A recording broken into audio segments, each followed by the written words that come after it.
i-welcome kita mayubos ng kanatan na doon event inshallah. So pika-indaga po natin, yanin ka natin may mga bisita, sikin pa yan isang Davao City ang kadegan, santi natin na panabanway ang kadegan, sikin pa sa Bohol, yadayo kita di kay masaksiga po ng kanatan na muhadara. Ha?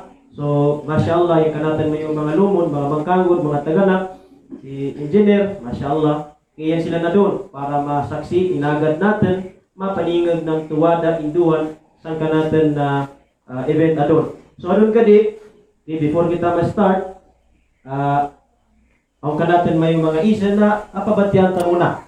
Okay, intap dito no. So tawagon ko si, yan yung pinakadakwa sa sumil, yakilada ko kamo si ini. Waday line si Usman.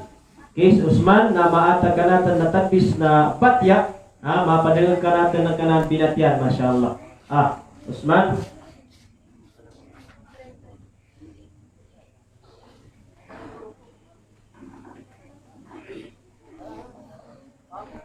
أعوذ بالله من الشيطان الرجيم بسم الله الرحمن الرحيم الحمد لله رب العالمين الرحمن الرحيم مالك يوم الدين إياك نعبد وإياك نستعين اهدنا الصراط المستقيم صراط الذين أنعمت عليهم غير المغضوب عليهم ولا الضالين. Barakallahu fiik. So matundog sinya, niya ka natin gyapon sambok na mangud, murid, anak mayo, may lain kundi si Rayhan. Silatan, falyatafaddal.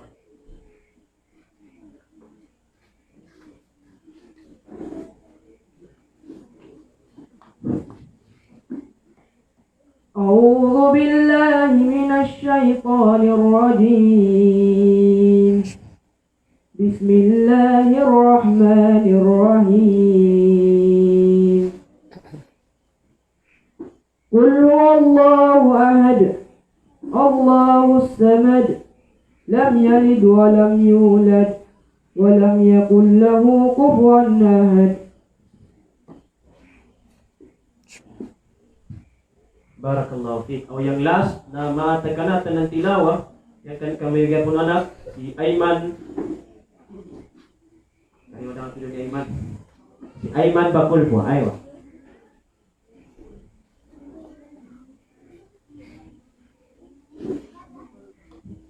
أعوذ بالله من الشيطان الرجيم بسم الله الرحمن الرحيم والتين والزيتون وطور سينين وهذا البلد العميم لقد خلقنا الإنسان في أحسن تقويم ثم رددناه أسفل سافلين إلا الذين آمنوا وعملوا الصالحات فلهم أجر غير ممنون فما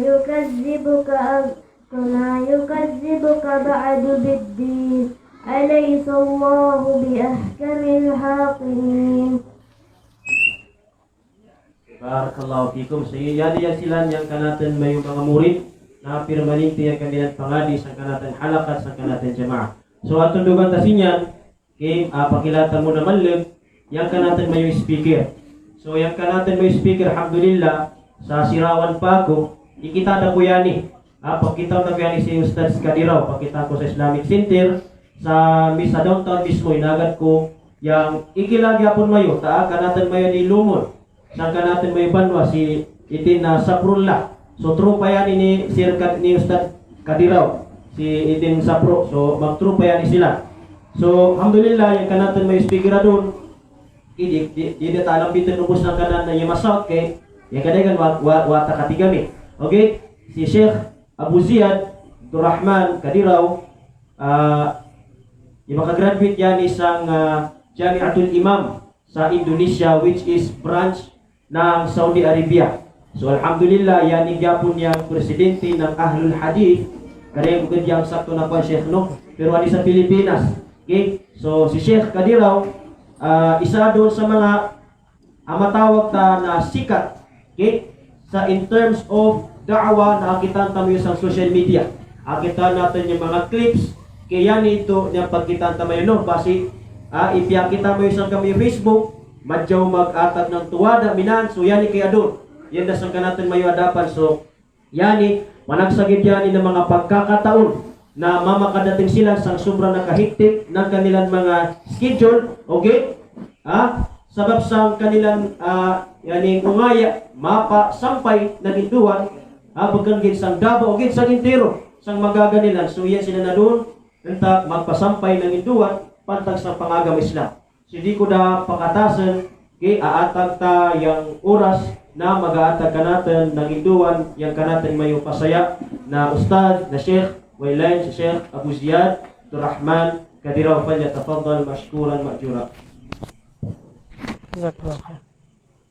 الحمد لله رب العالمين وأصلي وأسلم على المبعوث رحمة للعالمين محمد بن عبد الله وعلى آله وصحبه أجمعين أما بعد السلام عليكم ورحمة الله وبركاته muna mapanabi muna ako kamayon no, na magamit ako ng national language sabab ng madayguman yang yaga-follow ka natin sa live na di makadag ng kinagan. So, kaya ng kagan magalahutay taman sa kadlaw, inshallah ta'ala, taman sa Qiyamul Layl. Pero sabab ng kanaton mga kalumunan sa abroad o sa tuna ng mga banway, aga-monitor kanaton sa kanaton live na so, mahirap kung one-sided gid na lingwahe yung kanaton o vernacular yung kanaton gamiton. Inshallah. So, kung magtinagasuguman ako, makadagyapon ka mo. Pero yung problema, bako nubos ng kanaton mga yaga-monitor kanaton, makadag ng tagasug. So, Tagalog na kasi lahat naman, kahit naman sa balita, ay marunong magtagalog lahat ng muro. Di ba? Pati ang namimilipit ang dila magtagalog, marunong magtagalog. Basta manunood sa TV o hindi kaya soap opera. Mga kapatid sa Islam at kapatid sa mga alipin ni Allah subhanahu wa ta'ala, mga minamahal ni Allah, mga pasaya ni Allah subhanahu wa ta'ala. Narito na tayo ngayon sa ika-21 gabi ng ating Qiyam. So pumasok na tayo sa huling 10 araw ng ating Ramadan. Nangangahulugan, hindi na matagal, hindi na magtatagal ang bisita natin na ito. Magpapaalam na, malapit na. Syahru Ramadan kad azama ala rahil. Ito ay mamamaalam na sa atin. Kaya dalangin natin kay Allah na sa makakaya natin ay masamantala natin itong mga natitirang mga panahon. Short lang siguro ang ibibigay ko dahil ang iba maghahanda para mamaya sa Qiyamul Layl bidnillah. Ang topiko na napili natin para sa inyo ay yung tinatawag na mga kaganapan sa mga huling 10 araw na ito ng Ramadan. Ba yung titulo natin? Bibigay ko kanina? Yung mga kabutihan at kahigitan nitong huling 10 gabi at ang tunay na katagumpayan o tunay na tagumpay ng mananampalataya. Ang akala natin, konsepto natin sa mga bagay na kapag malapit na ang Ramadan, naiisip na kaagad natin, of course, nasasabik tayo sa Hari Raya, nasasabik tayo sa mga pagtatapos nito. Pero ang isang mu'min, sabi pa nga ni Ibn Rajab al-Hambali sa Lataiful Ma'arif, sinabi niya ng isang mu'min, inda nihayati o idha kana Ramadan fi washakin o fi sadadin minal khitam, kapag matatapos ng Ramadan, ay ang mu'min ay magkahalo yung kanyang nararamdaman. Al-huzn wal-farah. Yung pagkalungkot at tinatawag na saya. Magkahalo. Bakit? Sa lungkot niya na baka mamaya ay hindi niya na mayroon siyang mga ibadat na hindi niya nagampanan ng mabuti sa pamamaalam ng Ramadan. At masaya dahil malapit na siyang matapos at makukumpleto niya ang inutos sa kanya ni Allah subhanahu wa ta'ala. Subalit dito nga, ating aalamin ngayon, ano ba ang kaugalian o ginagawa ng Rasulullah sallallahu alaihi wa sallam kapag malapit na o sumapit na itong huling 10 gabi na ito. Yan ang sinabi ni Allah subhanahu wa ta'ala, wal fajri wa layalin ashr. Sabi ng mga mufassirun, nang sinabi ni Allah, sinusumpa ko sabi niya, sa Fajr, sa bukang liwayway, at sa mga huling 10 gabi. Ang araw nito, kung babalik ta rin yun, ay al-ashrul Dhul-Hijjah, ashrul awail min Dhul-Hijjah. Ang unang 10 araw na pinakamainam sa ibabaw ng lupa ay ang tinatawag na ashrul Dhul-Hijjah. Jazakallahu khairan. Zawwajakallah. 4. Yadribnaka 4 marat aydan. Itong huling 10 araw, ang pinakamainam sa lahat ng araw sa ibabaw ng lupa ay ang unang 10 araw ng Dhul-Hijjah. Samantala, ang pinakamainam naman ng mga gabi ay ang huling 10 gabi naman ng Ramadan. Ustad, bakit tinawag na Ayamul Ashr? Hindi naman natin alam kung 9 days lang yun. Di ba 9 lang yan, Ustad? Kasi pag nalaman halimbawa na yan ay gabi na ng Eid, ay hindi naman tayo dyan magtatarawih pa o ano pang gagawin nating connected pa sa Ramadan. Ang sabi ng ating mga ulama, ang ginamit dito ng Propeta sallallahu alaihi wasallam na terminolohiyang last 10 days, layalin ashr, nang dahil ito sa kadakilaan ng reward na kaloob nitong huling 9 na gabi na ito ng Ramadan.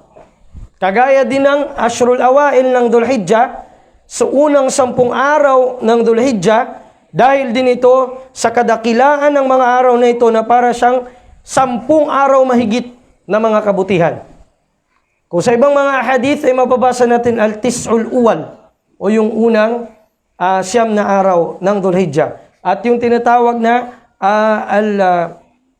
at-tis'ul awakhir. Subalit ang Propeta sallallahu alaihi wasallam at si Aisha radhiyallahu ta'ala anha wardaha, ang ating nanay na si Aisha, ang ginamit niya na terminolohiya dito, sabi niya sa pagkakaulat kay Imam al-Bukhari, kana an-nabiy sallallahu alaihi wasallam idha dakhala al-ashru shadda mi'zarah wa ahya laylahu wa aykadha ahlahu. Ang sinabi ng Propeta sallallahu alaihi wasallam, kapag dumatal na o pumasok na ang huling 10 gabi o huling 10 araw ng Ramadan, pinapahigpit ng Propeta sallallahu alaihi wasallam ang kanyang sinturon. Sabi ng mga nag-explain, lalo na si Imam Ibn Hajar al-Asqalani sa Fathul Bari ala Sahih al-Bukhari, sinabi niya, sabi niya, kinaya ala i'tizalihi minan nisa. Ala i'tizalihi minan nisa. Ito ay parang idiomatic na expression ng Propeta sallallahu alaihi wasallam o ni Aisha sa paglayo ng Propeta Muhammad sallallahu alaihi wasallam sa mga kababaihan, sa mga asawa niya sa huling 10 gabi. Alam natin, higit pa sa 4 ang asawa ng Propeta sallallahu alaihi wasallam. Ano si Aisha, si Hafsa, si Sauda at iba pa sa kanila. Subalit pagpasok ng huling 10 gabi ng Ramadan, shadda mi'zara, hinihigpitan niya ang sinturon niya, bima'na wala muna ikang anumang pagsiping o pakikipagromansa sa kanyang mga asawa. Ginagawa ng Nabi sallallahu alaihi wasallam, dhalla mu'takifan. Ang Propeta sallallahu alaihi wasallam sama 9 Ramadanat. Sa tanang buhay ng Propeta sallallahu alaihi wasallam, 9 lang na pag-ayuno, 9 na Ramadan lang sa buong buhay niya ang kanyang nasaksihan. Wa kana ya'takif fil ashril awakhir min Ramadan. Siya ay nag-i'tikaf sa masjid. Sinusolo niya ang kanyang sarili, ang kanyang tinatawag na panahon, ginugugol niya para kay Allah subhanahu wa ta'ala sa loob ng masjid. Sa loob ng masjid, mula sa paglubog ng araw sa 20th ng Ramadan, sa 21st papasok hanggang sa 29th. Ustad, bakit hindi tayo sa ika-20 pumasok? Nangyari yan sa Nabi Muhammad sallallahu alaihi wasallam. Sa kanyang pag-iingat o pagbabantay na maabutan niya ang Laylatul Qadr. Pumasok siya sa ika-20th na gabi. ng Ramadan, nag-i'tikaf, nagniya na siya ng i'tikaf sa masjid. Ito ay naiulat kay Imam Muslim. Hanggang sa pinakita sa kanya ni Allah subhanahu wa ta'ala na yung nasa Ashrul Awsat o sa tinatawag na middle na 10 araw sa middle, yung tinatawag na 20th, hindi pa doon lalabas ang tinatawag na Laylatul Qadr. Hindi doon magsisimula. Kaya sinabi niya, ayuhan nas, sabi niya, o sangkatuan, sabi niya, irji'u ila buyutikum, magsiuwian kayo sa mga pamamahay ninyo. Wa taharraw Laylatul Qadri fi al-witr min ashril awakhir. Al-witr min ashril awakhir. Sabi niya, umuwi kayo sa mga tahanan ninyo at inyong sikaping matagpuan ang Laylatul Qadr sa mga witr, mga tausog gansil. Ang kandalong sintausog, ginsil lang yung pikilan niya ini. Ibig sabihin nun, hindi even. Yung odd numbers ba? Odd numbers ng huling 10 gabi ng Ramadan. Doon pababantayan ng Propeta Muhammad sallallahu alaihi wasallam. So nangyari sa kanya, sa hadith na muttafaqun alayhi, sabi ng Propeta sallallahu alaihi wasallam, sabi niya, uritu laylatal qadri fa unsituha. Sabi niya, fawajadtu nafsi sajid alal ma'i wat tin. Sabi niya, pinakita sa akin na Laylatul Qadr na yung gabing yon, at ang pagkakaulat ni Abu Hurairah, yun ay sa ika-21st na gabi ng Ramadan, kagaya ngayon. Ito. Nagtahajjud ang Nabi sallallahu alaihi wasallam, nagparami siya ng sunnah niya, at nakalimutan, he was caused to forget. Kumbaga, nakalimutan niya, pinalimot sa kanya kung kailan yon. Hanggang sa sabi niya, nakita ko ang aking sarili, nilarawan niya, na nagsusujud ako sa tubig at sa putik. Sabi niya gano'n. So, nangangahulugan, sabi ng mga ulama, maaring sa ika-21st na gabi ng 21st na gabi ng nitong gabing ito. Malay natin. Hanggang sa mayroong isang matanda, lumapit sa Nabi sallallahu alaihi wasallam, ya Rasulallah. Sabi niya, inni rajulun, sabi niya, asabani al-haram. Ako ay tao na tinamaan na ako ng ulyanin. Sa isang riwaya, asabani al-ajaz. Yung bang wala na, matanda na ako, shaykhun kabir. Sabi niya, inni shaykhun kabir, matanda na ako masyado. Sabi niya, baka sabi niya, hindi ko makayanan yung buong 9 na gabi na yan. Sayang naman, yung Laylatul Qadr hindi ko maabutan o yung pagsasakripisyo. Sabi ng Propeta sallallahu alaihi wasallam sa kanya sa pagkakaulat ni Imam Abu Dawud, at ito'y pinaliwanag sa Al-Aunul Ma'bud ala Sahih Abi Dawud. Sinabi ng Propeta sallallahu alaihi wasallam, alayka bis-sabi'ah. Alayki bis-sabi'ah. Pagsikapan mo ang ika-7 gabi, ika-27th na gabi. Doon kinuha sa hadith na yon ng majority ng mga ulama mula sa Malikiyya, Shafi'iyya, Hanabila at Hanafiyya, na sabi nila, ang tinatawag ika na Laylatul Qadr sa ika-27th na gabi ng Ramadan. Dahil dito, tinad'if ng jumhur, dineklara nilang da'if o mahina, ang riwaya na nagsasabing at nababanggit sa tafsir ni Ibn Kathir na sinabi ng Propeta sallallahu alaihi wasallam, ang Taurat, mahabang hadith, ang Taurat ay binaba ni Allah Ta'ala sa ika-21st fima bada min 21 laylatan min Ramadan, sa 21st ng Ramadan. Ang Injil naman sa ika-22nd ng Ramadan. Ang Quran binaba sa ika-23 min Ramadan. Sabi ng jumhur, hada da'if. Da'if yan. Sapagkat ang Laylatul Qadr ay tatama ayon sa pagkolekta nila sa mga raming hadith sa ika-27th ng Ramadan, at sinabi ni Allah Ta'ala, inna anzalnahu fi laylatil qadr. Wama adraka ma Laylatul Qadr. Yun. So, yun ang tinarjih nila. Subalit dito sa mga ilan, sa mga Hanabila, lalo na sa mga contemporary scholars ng Hanabila, andyan na sina Sheikh Abdurrahman As-Sa'di rahimahullah, si Sheikh Ibn Baz, si Sheikh Muhammad bin Salih Al-Uthaymin, ang kanilang sinabi, hindi tukoy, basta nasaad na mga gabi. Nasaad na mga gabi. So, ang gawin mo, bilang pag sabi pa ng bahasa ninyo, pamakot o pagsasamantala, samantalahin ang mga gabing ito, lahat ng gabing yun mula sa 21st na gabi hanggang sa 29th na gabi ng Ramadan. Para sa ganun ay makuha mo lahat, pati yung reward doon. Pati yung reward doon. Kaya, although ang rajih o malakas ay ang sinabi ng jumhur ahlul ilm na ito'y nasa 27th. Kung sa mga taong hindi nila kaya, yung mga ilang gabi, kasi mahina ng katawan, at least yung ika-27th, gaya nung sinabi ng propeta, sallallahu alaihi wasallam sa matandang yun. Bakit natin ito pinagsisikapan na gawin? Bakit? Kasi yun ang title ng ang ating topiko na tinatawag, na hinango muna sa kaida fiqhiyya na kung tawagin, at-thawabu ala qadril masyakka. Ang gantimpala ay nakadepende sa bigat ng iyong pagkapaguran. At-thawabu ala qadril masyakka. Ganun pala, Ustad. Oo. Tama pala yung ginagawa ko, Ustad. Sa pag-ayuno ko, Ustad, kahit yung laway ko, hindi ko lunukin. Ay mo gawas kaming laway, Ustad, di na nakutulunun kay at-thawabu ala qadril masyakka man. Dako man ang ako ang reward ani kay nalisdan ko. Tiyahayan na ako.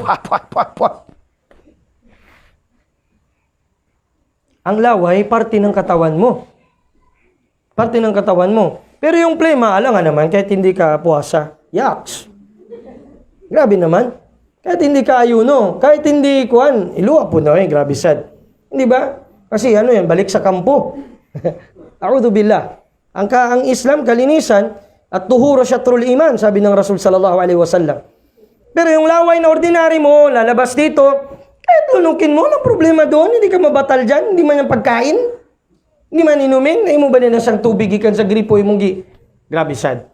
Ustad, athawabu ala kadril masyakka, di ba Ustad? Oo. Ang akong buhat nun, Ustad, kay doon lang man akong balay, mudagan ko dito sa pikas, para layo-layo ko sa masjid, magbaktas ko padulong sa masjid, balik, mali.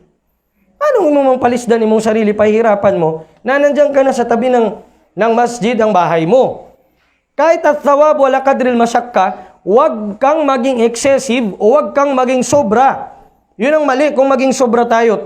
Tatlong tao na i-report ni Aisha radhiyallahu anha sa Nabi sallallahu alaihi wasallam, yung isa sa kanila,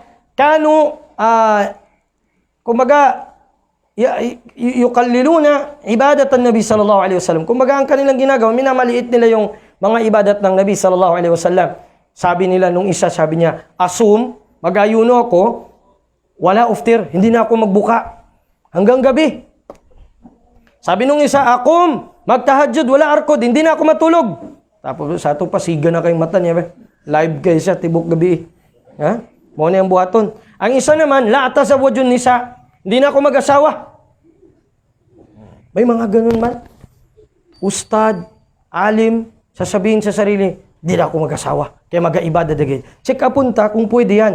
Mapasok ba yan hadis ang pigalong na at tawabu ala kadril masyakka, magadepende yung pahala sang lugat ng utaw, sang pag-ibada. Sige daw be. Narinig ng propeta sallallahu alaihi wasallam yun. Na-report ni Aisha. Nilapitan sila ng Nabi sallallahu alaihi wasallam. Sabi niya, antumut thalath alladhina qalu kada wa kada wa kada. Hindi ba kayo yung tatlo na nagsabing ganito, ganon? Sabi nila, ya Rasulullah. Sabi niya, amma ana asum wa uftir wa tasawwajun nisa wa aqumu wa arkud faman raghiba an sunnati falaysa minni. Hadith sahih kay Imam Muslim. Sabi ng propeta sallallahu alaihi wasallam, ako ay kasabi niya, nag-aayuno, yagapuasa ako, pero ang gyapoy mga days na buka ako, of course, sa sunna na puasa. Tapos, nag-aasawa ako, sabi ng Rasulullah sallallahu alaihi wasallam. At ako ay kasabi niya ay, yung pangatlo, natutulog, nagtatahadjud, minsan natutulog lang, nakawiter, at hindi magtahadjud. Ito ay kasabi niya ang tarika ko, ito ang daan ko. Sino ang umayaw dito? Falaysa minni. Hindi ko siya membro. Nangangahulugan, magkadiferensya o magkaiba ang tinatawag na al-ghulu at tatarruf fid din, yung pagsobra sa agama sa din, at yung tinatawag na masyakka sa ibada. Magkaiba yun. Hindi pwedeng parehasin mo yung dalawa. Ustad, ako lagi ustad, kaya dili na ako magsahur yun. Kaya nga ako ato sacrifice. Okay lang, hindi ka magsahur kasi sunna. Pero kung ang niya mo doon, sabi mo sacrifice kay para makuha yun ako ang kuwan sa puwasa nga gutumon yun ko, papasok ka doon sa hadith na ikaw ay lalayo sa sunna ng Nabi Muhammad sallallahu alaihi wasallam. Ang ating din, idha dakat tasa wa idha tasa daka. Sabi ng kaida fiqhiyah, kapag lumuwag siya, lumuwag ang kanyang mga daanan, papakiputin ng reliyong Islam para hindi ka mapunta sa haram. Yan, papasok ang saddan lidhari'a at ang iba pang mga nababakurin ka na hindi ka mapasok sa haram o matulak sa haram. At kapag naman siya masyadong naging mahigpit, idadaka ittasa. Kapag masyado namang magiging makipot na sa iyo ang daanan, gagawin namang maluwag sa iyo ng Islam. Kapag nandoon na, ibig sabihin doon, papasok ang mga rukhas o yung mga privileges sa Islam. Ay, nana, de Ustad. Kung buhato na ni Ustad, magjama na lang ko pirmi sa akong sambahayan. Di ba? May narinig tayo sa social media, bago lang. Yung hadith mula kay Abdullah ibn Abbas, sa hadith ni Imam al-Bukhari, na mayroong nag-explain sa social media, na sinabi ng propeta sallallahu alaihi wasallam, ito mismong pagkakaulat ng hadith. Sabi ni Abdullah ibn Abbas, kana an-nabiy sallallahu alaihi wasallam yajma'u bayna al-'asri aw dhuhri wal-'asri wa al-isha wal-maghrib wal-isha bila khawfin wala safarin wala matarin wala marad. Qalu lima dhalika ya ibn ammi Rasulillah sallallahu alaihi wasallam? Qala li alla yuharrija ummatahu. Sabi ng propeta sabi ni Abdullah ibn Abbas radhiyallahu ta'ala anhuma, sinabi niya, ang propeta sallallahu alaihi wasallam ay nagjama, pinagsama niya ang wakto ng dhuhr, ng asar, ng maghrib at ng isya, nang walang hindi dahilan sa ulan, hindi dahilan ay paglalakbay, hindi ang dahilan ay sakit. Hindi dahilan ay sakit. Ustad, sakit akong ngipon, magjama na ko.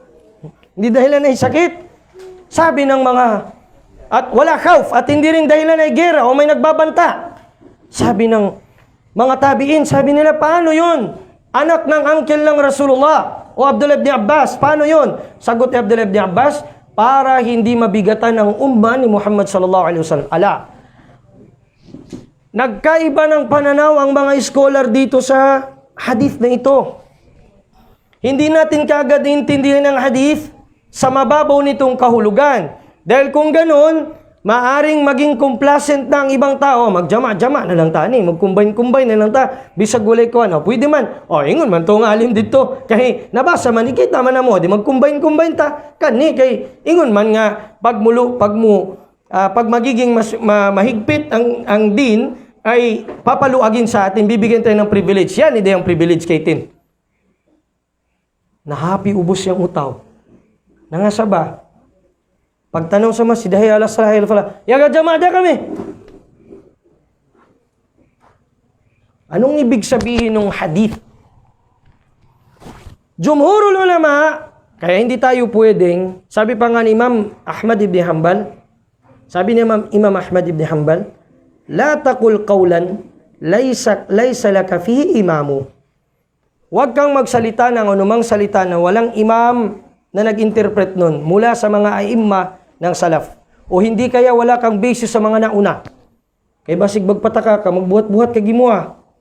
Naging magulo, controversial ito actually sa social media, bago lang, yung mag-combine ng sala na walang dahilan. Walang dahilan. Alam nyo ba, ilang volumes ng kitab ang sinipi, inakda ng mga ahlul ilm patungkol sa tinatawag na a'dhar o mga syurut ng pagjama' ng sala. So, hindi basta-basta pala. Pag feel ko lang, jama' ako ng sala, ijajama' ko kagad. Hindi pala ganun. Ang sinabi ng jumhurul ulama, mula sa Malikiyya, Shafi'iyya, Hanabila, at isama mo ng ilan sa mga Hanafiyya, pananaw nila sa tinatawag na hadith na yon, jam'u suwari. Jam'u suwari. Anong jam'u suwari? Nakita ni Abdullah ibn Abbas na ang Rasul sallallahu alaihi wasallam nagsala siya ng dhuhr na malapit na ang asar. Pagkatapos noon, nag-ikama ulit, nagsala siya ng asar. Nakita niya naman ng Nabi Muhammad sallallahu alaihi wasallam na nagsala ng maghrib, na palabas ng maghrib sa wakto niya, at tiempong dumating ang isya, Kaya sinala niya na rin ang Isya. Ang tawag ng mga ulama doon, jam'un suwari. Ibig sabihin, pag-combine ng mga naman ng sala na hindi naman talaga ang kasad buo intensyon mo mag-combine. Kundi, dahil sa lumabas na yung unang wakto sa kanyang wakto at pumasok ang sumunod. Ha? Nasabutan nito. Dato Hamza, nasabutan ka mana. Katuog ka pa. Ha? Gidam ka. Tawag ka pa nun. Nakinig ng kento. Allah Akbar. Mapasang ka sa kaibadstidi pa jama. Ha? May kabadstidi ka jama na. Dakwanin na. Ha? Ay, importante ito na kasabutan tamayo. Kay, basi magakumbine-kumbine da kita ng sambayang na way rason. So meaning si tulong ng jumhur minan. So sino yang gagapalugwa na yung zahir ng hadith minito? Hanafiya o Zahiriya? Mga ulama gihapon ng Ahlus Sunnah, kaso nga lang ang kanilang pananaw marjuh, mahina. Hindi naman sa atin sinasabing bid'ah, pero mahina. Bakit? Ang pananaw nila sa hadith na yun, sa zahir niya lang kinuha. Kasi sinabi nga ni Abdullah ibn Abbas, bila matar, walang ulan, hindi naglakbay, hindi walang nagbabanta, at hindi dahil sa sakit. Nag-combine siya. Yung pala, ang sabi ng jumhurul ulama, al-aqrabu ila sawab sa pag-interpret fi ta'wili hadal hadith, ang pinakamalapit sabi niya sa pag-interpret ng hadith na ito ay ganun ang ginawa ng Nabi sallallahu alaihi wasallam. Nasaksihan siya ni Abdullah ibn Abbas na yung kanyang sala ng dhuhr halimbawa lumabas na doon sa wakto, dumating ang asar, nag-asar na rin siya. So parang nagjama din siya. Sa Maghrib, palabas na sa wakto ng Maghrib, saka siya nagsala at dumating na rin ang Isya. So parang jama' suwari. Big sabihin parang imaginary kind of combining the prayers. Parang ganun. Hindi siya kasdan wala amdan. Hindi siya sinasadyang ganun. Dahil kung sabi ng jumhur, kung hayaan natin na wala yung mga a'dhar, mga pangunahing dahilan ng pag-combine ng prayer, magiging complacent, maluwag ang mga tao. Magtahi lang, magduta lang. Sige lang mag-combine naman ko ron, magjama rakog sala. Nagsigig duta. Hindi ba? Kasi wala mang rason. Walala. Tama o hindi? Magiging mangyayari, magiging kasla ng mga tao sa sala. Magiging tamad. Ha? Samantala ang Nabi Muhammad sallallahu alaihi wasallam nung tinanong siya ng mga sahaba, ayu amalin khair? Ya Rasulullah, alin ang pinakamainam na gawain? Sabi ng Nabi sallallahu alaihi wasallam, as-salatu ila waqtiha. Ang pagsasala sa kanyang tamang oras. Kaya maging maingat tayo sa pagpulot ng mga ara ng mga ahlul ilm. Hindi lahat ng kanilang mga opinyon ay kukunin na kagad natin kasi awaban kay yalong manggod si Imam Ibn Hazm al-Zahiri. So iyan diretso. Wag ganon. Lalo na kung ikaw nag-aaral ka, tignan mo talaga yung malapit sa dalil. Yung malapit sa dalil. Kung halimbawa man, ang usapin na yan ay mas'ala khilafiyah, nagkikilaf ang mga ulama, titignan mo, ano ba yung maksud ng pagkakasabi ng Nabi sallallahu alaihi wasallam? Paano bang inunawa ng mga salafus salih? Paano bang inunawa ng mga imma? Ganun dapat. Ha? Kasi huwag nating gagamitin na ang mga ruksa na ito, privileges na ito ikay sinabing dahil sa may privileges, wallahu yuhibbu an tu'ta ruksatahu kama annahu yabghud an yu'ta ma'siyatahu o isyanahu. Sabi niya, anong propeta sallallahu alaihi wasallam, mas iniibig ni Allah Ta'ala ng higit sa anuman ang kaibig-ibig sa kanya na gagawin yung mga privileges na binigay niya, tulad na rin ng bigat ng pagkamuhi niya sa ma'siyah, yung mga pagsuway sa kanyang kautusan na kinamumuhian niya ng lubos. So kapag kaganito ang pag-iisip natin sa lahat ng bagay, maaring hindi tayo makabilang sa mga ummatan wasata. Yung umma na walang ifrat at walang tafrit. Ang umma ng Muhammad sallallahu alaihi wasallam tinatawag na ummatan wasata. Wa kadhalika ja'alnakum ummatan wasata. Kaya kayo ginawang nasa gitna na umma, nasa balanse. Anong ibig sabihin nasa balanse? Ustad, kanang balanse ustad ba? Kanang example ustad, mag-Christmas ang ako ang silingan nga Christian, pwede gyapon kumuapil. Balanse man ustad. Oh. Ummatan wasata. Kay kanang magbawal to ustad murag lain kayo, sakit kayo sa buhok nila. Tatawagin tayo, bay, inom diri bay, kanang shot lang sa beer, bismillah, bismillah ilanggod. Moderate Muslim bang ko mo inom, bismillah. Kani kay nawala ng haram. A'udzubillah. Hindi ganoon ang ano natin, ang tawag diyan tafrit. Yan ang ginagawa ng mga Kristiyano. Sumasamba sila kay Allah Ta'ala na walang dalil. Ya'buduna Allah bighairi dalil. Kaya sabi ni Allah Ta'ala, sila yung tinutukoy sa Suratul Fatiha, sabi ng mga mufassirun, na walad dalin. Tingnan nyo ba? Sabi ng mga mufassirun, yung haba ng mudud, ng mad, na ginagamit natin sa Fatiha, walad dalin. May meaning yan. Na ibig sabihin nun, yung dalal nila ay napakalayo. Dallu dalalan ba'ida. Sabi ng munasaba ng ni Imam Az-Zarkashi sa munasabay ka ng tinatawag na ng tafsir. At ganun din ang iba pang mga ulama ng tafsir. Kaya hinabaan ang mad ng walad dalin dahil sa napakalayo ng mga Kristiyano sa katotohanan. Hindi ba bago lang? Pinanganak yung Diyos nila, tapos namatay sa krus. Nilibing, nabanhaw, ninawag sa impyerno, nabanhaw, nagalingkod, gigsaka sa langit, nagalingkod sa tuo sa Diyos, makagagahon sa tanan. Hindi ba ganon? Pero pag tanungin mo ang Kristiyano, bay, ngano man gyud na bay, ang inyong ginasimba bay, kanong man ni Ustad Aljid? Tasog buhok, tasog bangas, kay kanong niya ba? Kay pwede pa lang, pictura na ako sa Ustad Aljid karon, siya na lang ang himuon ninyong Diyos. Pag tinanong mo ang Kristiyano ng ganon, kagaya ng encounter namin kagabi sa Carmen, kumakain kaming itlog, tanungin mo sila, wala silang alam. Sabi ko, alam nyo ba, yung relihiyon ninyo ngayon, yung Kristyanismo ninyo, dahil kay Pablo, ay wala man Mikaela ng Pablo, sir. Hindi namin kilala yan.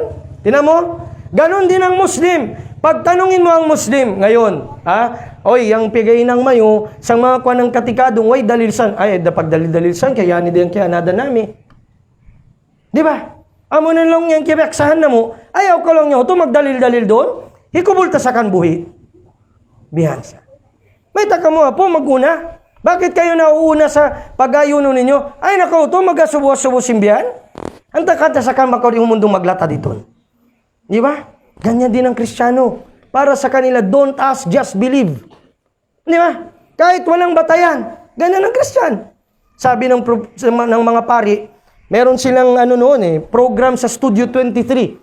Kung sino yung kasing tanda, kung naabutan niya pa ang TV, sa TV yung Studio 23. Meron diyang misa si Father Orbos, yung sikat na pari noon, na ang misa niya, Mass for the Skeptics.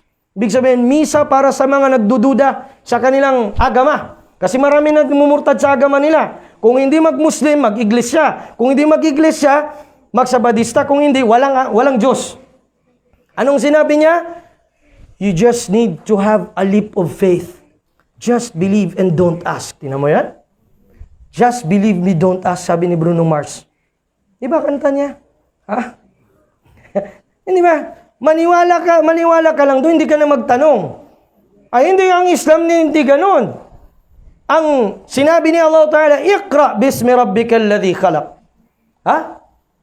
Yung mga bagay na dapat nating itatanong natin. Yung mga hindi na dapat itanong, wag na nating itanong pa. Ustad, nangagid ka di Ramadan.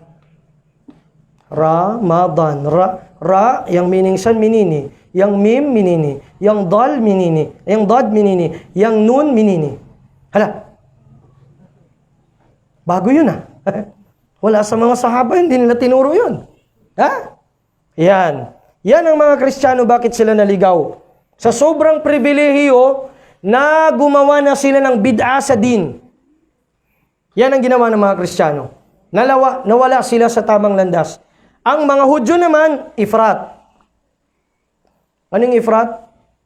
Naging masyado naman silang istrikto to the point na yung pag-istrikto nila, babangga na sa din. Tignan nyo ba? Sa mga Hudyo, ang babae na may menstruation, hindi pwedeng kausapin, hindi pwedeng tabihin, hindi pwedeng kasama sa pagkain, hindi pwedeng kainin ang niluluto niya. Sa mga Hudyo yan.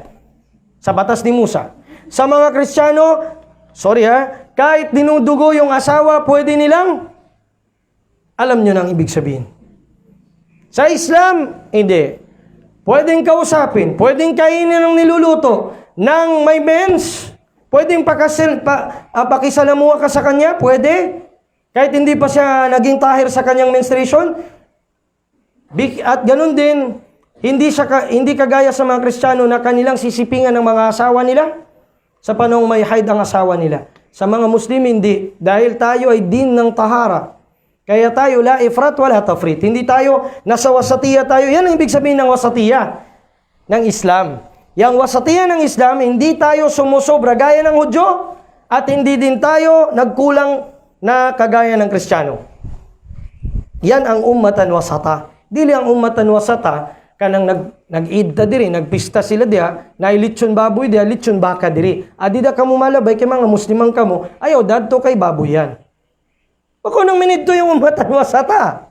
Hindi ganun ang ummatan wasata. Ang punto ng ating sinasabi, ito ay nauulit ko parati ang kaul na ito at ang paninindigan na ito ng isang tabi'i na si Sulaiman ibn Tirkhan at-Taymi rahimahullah ta'ala na kanyang sinabi,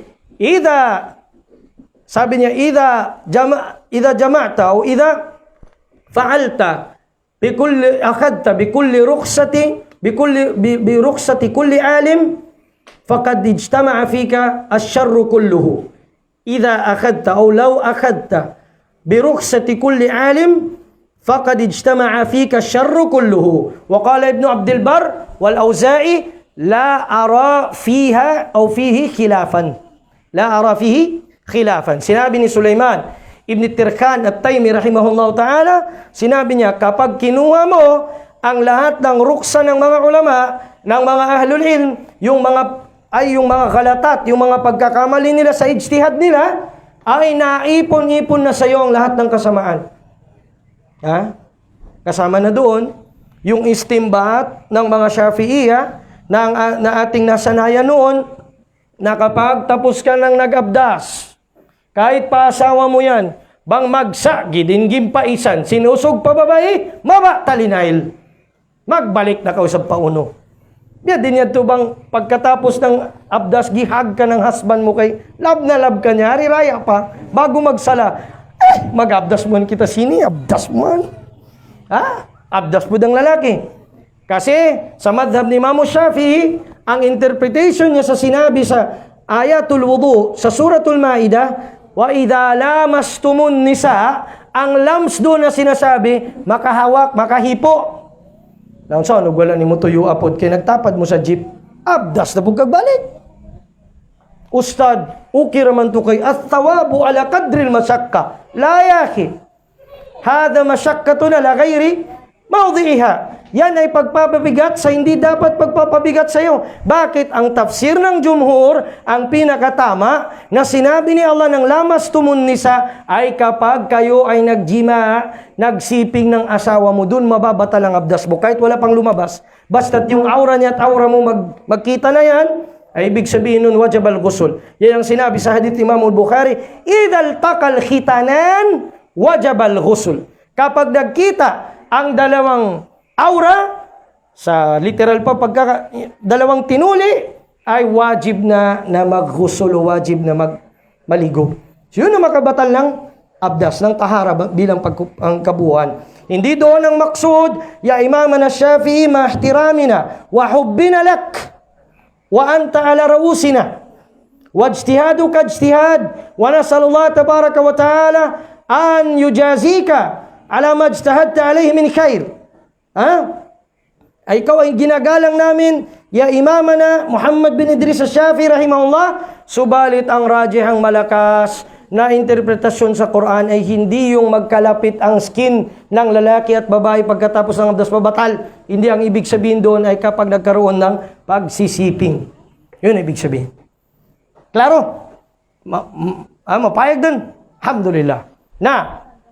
Nangangahulugan, kapag pinulot mo lahat ng rukhsat, kahit alam mong daif, alam mong mahina, sabi mo, kukunin ko pa rin kahit mahina. Awwaluhu rahmah, wa awsatuhu magfirah, wa akhiruhu itkun minan nar. Uy, madyaw paningugan. Di ba? Yung hadith na yan, napaka-popular pagpapasok ang Ramadan.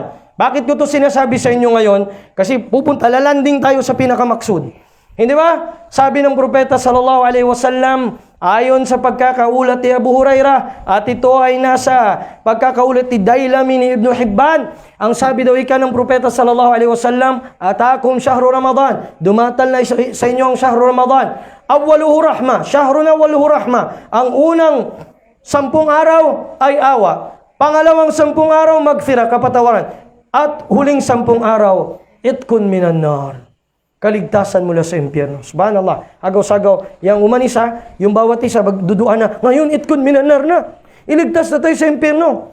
Pero yun pala, ang hadith na yun ay batil. Nababanggit sa kitab na Fadailul A'mal, pinopromote ng karamihan sa mga Sufi at Tabligh, sa kitab nila na yun, pero batil pala yan. Ako mismo na biktima ako ng hadith na yan. Bago-bago pa lang ako nakalabas, nung nandun na kami, nag-aral na kami ng hadith, daif pala ito. Hindi basta-basta daif. Bakit? Okay pa yung daif, mukhalif lis sahih. Kalaban siya ng sahih. Batil. Ibig sabihin ng batil, nilagay-lagay lang, inumbal-umbal po. May katigi mga Maguindanao, ginawa-gawa lang. Pagkatapos, inadres sa Nabi sallallahu alaihi wasallam. Mabigat na kasalanan. Sabi ng Rasul sallallahu alaihi wasallam, man kadzaba alayya mutaammidan falyatabawwa maq'adahu minan nar. Sino man ang mag-iimbento, sinadya niyang mag-imbento ng salita o kwento na hindi ko sinabi, ay maghanda na siya na mayroon ng nakahandang silya elektrika sa kanya sa impyernong apoy. Upuan sa kanya, special chair. Hindi pala basta-basta, ustad. Maayo arang-arang pa ng sala, nga nag-imbento kag chismis, arang-arang pa to buhtan sa ubang tao, sala na gani na. Ay si Kuan, kay laki, kana nga imbento. Mas grabe na imbento, mas mabigat na kasalanan ang mag-imbento ka laban sa Nabi sallallahu alaihi wasallam. Bakit? Iftira ala din. Nag-imbento ka, inadres mo sa Nabi, ang hindi niya sinabi. Man qala man la aqul falyatabawwa maq'adahu minan nar. Sino man ang nagsabi ng bagay na hindi ko sinabi, maghanda na siya dahil siya ay mayroon ng upuan sa impyernong apoy. Pero ang kabaliktaran nito, pag alisto ka sa mga hadith na sahih, correct, hasan, at yun ay pinaabot mo, gaya ng pagkakariwaya nito, sabi ng Rasul sallallahu alaihi wasallam, sabi niya, man sami'a minni, sabi niya, hadithan, sino man na nakarinig ng hadith sa akin, man sami'a minni hadithan, thumma wa'ahu kama sami'ahu, at kanya itong pinaabot sa iba, tulad mismo eksakto ng pagkakarinig niya. Man sami'a anni hadithan fawa'ahu kama sami'ahu. Sabi ng propeta sallallahu alaihi wasallam, o ang riwaya, rahimallahu rajulan sami'a anni hadithan fawa'ahu kama sami'ahu. Kaawaan ni Allah Ta'ala ang isang tao na kanyang nakarinig siya ng hadith mula sa akin, at kanya itong pinaabot tulad mismo eksakto ng pagkakarinig niya. Ganun pala yun. Ang awa ng Allah, mapapasayo kapag hindi ka mag-imbento sa agama. Napapalayo tayo. At-thawabu ala qadril masyakka. Ang Rasul sallallahu alaihi wasallam, nangangahulugan ang panawagan niya sa atin, kung magsisikap man tayo, idajtahadna fi ibadatin minal ibadat, sa mga pagsamba, ay yung ijtihad o pagsisikap na saktong-sakto na hindi labas sa equilibrio o sa circular ng sharia.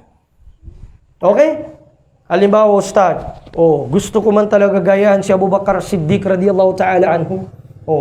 Magsadaka ko, Ustad, pati bahay ko, ibigay ko na. Pati cellphone, pati sapatos, ikhlas. Teka lang. Maabot mo ba ang antas ng mga sahaba ng Rasulullah sallallahu alaihi wasallam? Isa sa mga sahaba, nung siya ay bago mamatay, nagsulat siya ng kasulatan na ito, nakawakaf na ito. Umabot ng thuluthu malihi, 1/3 ng kanyang kayamanan ay naisadaka niya. Nagtanong ang Rasul sallallahu alaihi wasallam, sabi niya, mata sadaqt, ano ang iyong, mata tasaddaqta, anong yung iyong sinulat na iyong sadaka sa mga tao? Sabi niya, thuluthu mali ya Rasulullah. At ibig sabihin, 1/3 ng aking kayamanan niya Rasulullah. Sabi niya, "Ath-thuluth wa thuluthu kathir." Ang 1/3 ka na yan ay sapat na at napakarami na niyan. Bi an tatruka abna'aka yatakaffafun,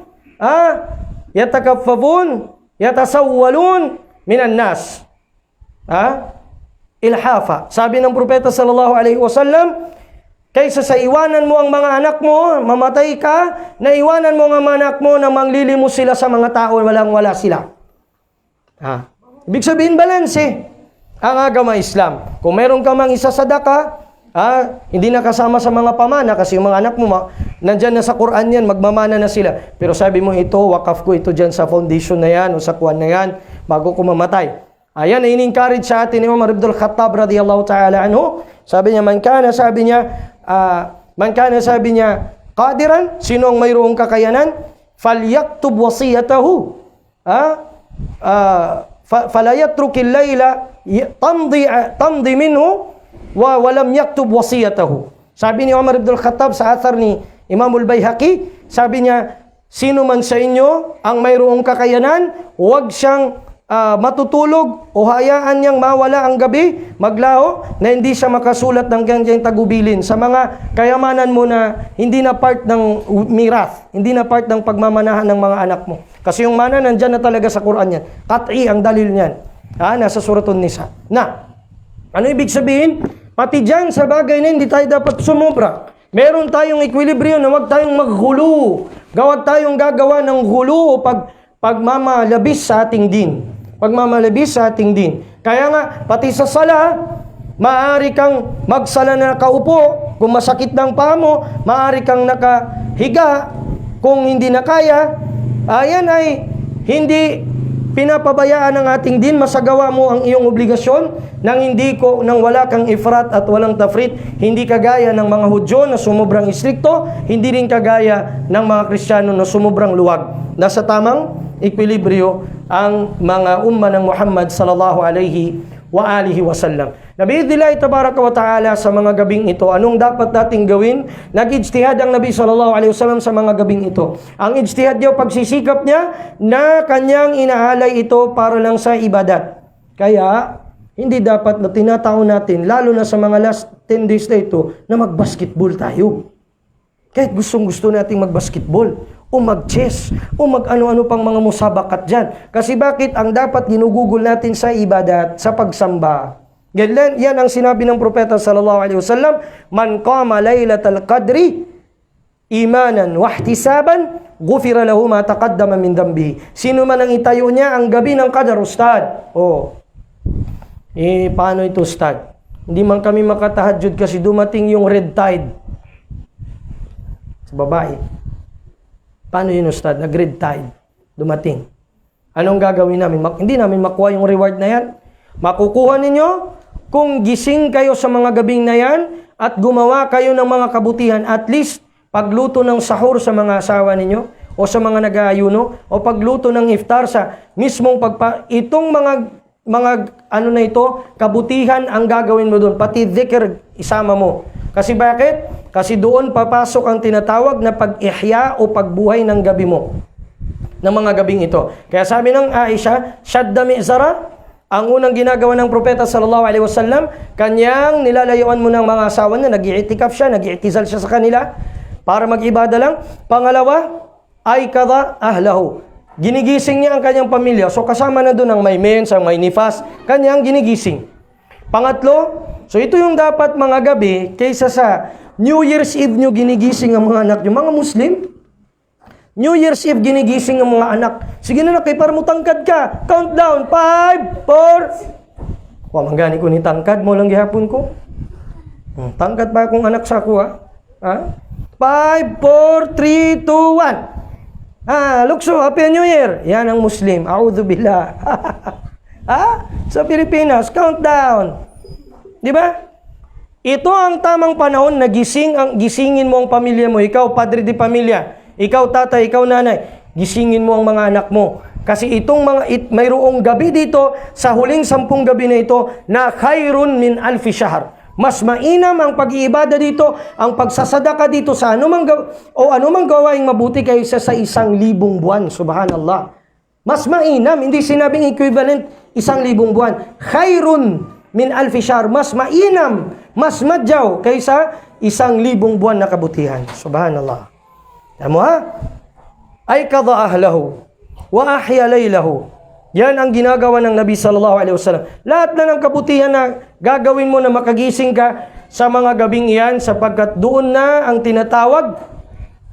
tinatawag na pagsasamantala mo sa mga huling gabi na ito ng Ramadan. Kaya mga kapatid, sa pananampalatayang Islam, babalik tayo sa kaida na yon. At-thawabu ala qadril masyakka. Ang thawab ay nasa tinatawag na bigat ng iyong pagod sa iyong pagsamba. Idudugtong ko lang ang sinabi ni Imam Ibn Rajab al-Hanbali rahimahullah sa kitab na Lataiful Ma'arif.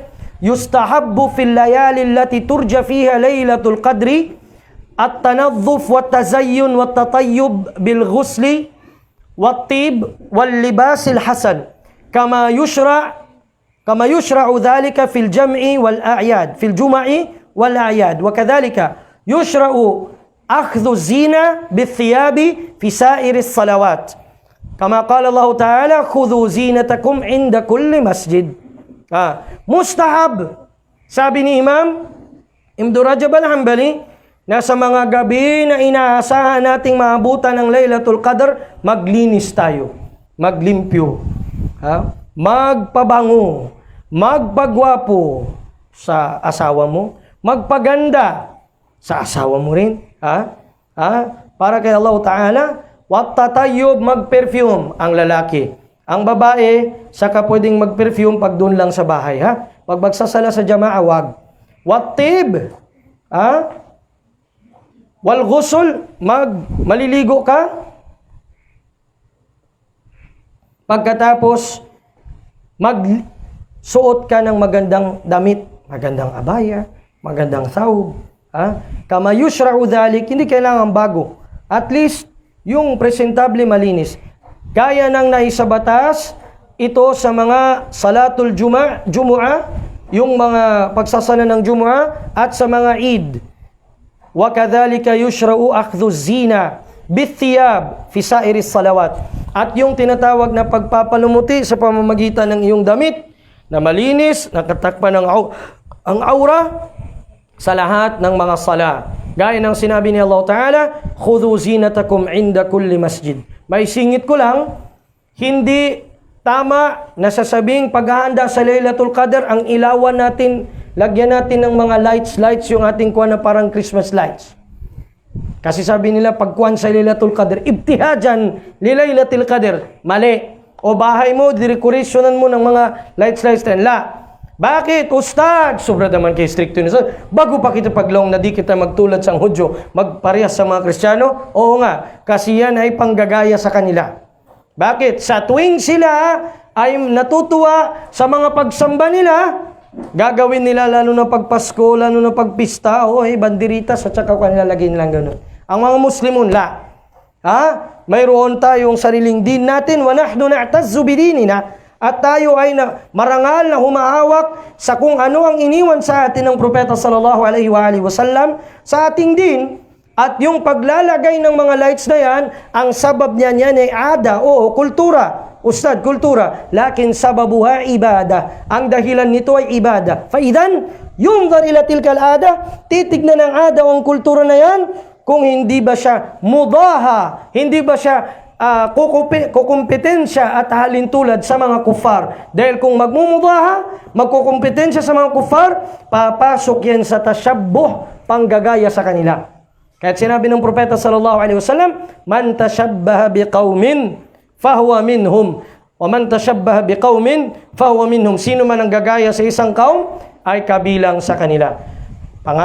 Ating dinudua kay Allah subhanahu wa ta'ala na tanggapin niya ang mga kapaguran natin na ayon sa timbangan ng ating syariah, na ayon sa maslah at mafsada na timbangan ng ating syariah, sa mga makasid ng ating syariah, at nawa ay tanggapin ni Allah itong ating mga dua sa mga gabi na ito, huling gabi ng Ramadan, mapabilang tayo sa mga nakarinig ng tama, ng kabutihan at sinusunod natin sa pinaka-mainam na paraan. Nasallallahu tabaraka wa ta'ala an yaj'alani wa iyyakum min alladhina yastami'una al-qawla fayattabi'una ahsana. Wa sallallahu wa sallim wa barik ala nabiyyina Muhammadin wa ala alihi wa sahbihi ajma'in.